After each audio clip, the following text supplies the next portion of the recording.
بسم اللہ الرحمن الرحیم۔ صلی اللہ علیہ وآلہ وسلم۔ صلی اللہ علی سیدنا محمد۔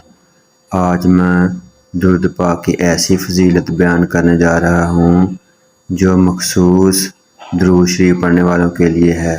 حضور نبی کریم صلی اللہ علیہ وآلہ وسلم نے ارشاد فرمایا کہ اللہ تعالیٰ نے ایک ایسا فرشتہ پیدا کیا ہے جس کا ایک پر مشرق میں اور دوسرا پر مغرب میں ہے۔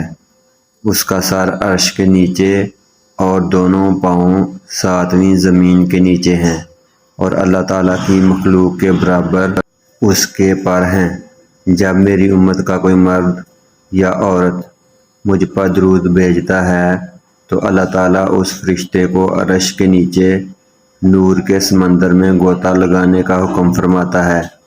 وہ فرشتہ اسی وقت غوطہ زن ہوتا ہے اور باہر نکل کر اپنے پروں کو جھاڑتا ہے تو ہر پر سے ایک ایک قطرہ گرتا ہے، اور اللہ تعالیٰ ہر قطرہ سے ایک فرشتہ پیدا فرماتا ہے جو اس بندے کے لیے قیامت تک دعائے مغفرت کرتا رہتا ہے۔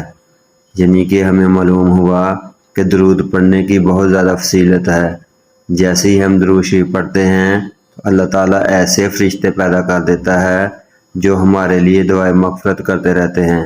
تو کیوں نہ پھر ہم سب مل کر نبی کریم صلی اللہ علیہ وآلہ وسلم پر کثرت سے درود بھیجا کریں، جو ہمارے لیے، ہمارے والدین کے لیے، ہماری آنے والی نسلوں کے لیے رحمت ہی رحمت ہے، دنیا میں بھی اور آخرت میں بھی۔ اللہ تعالیٰ ہم سب کا پڑھا گیا درود قبول فرمائے، آمین۔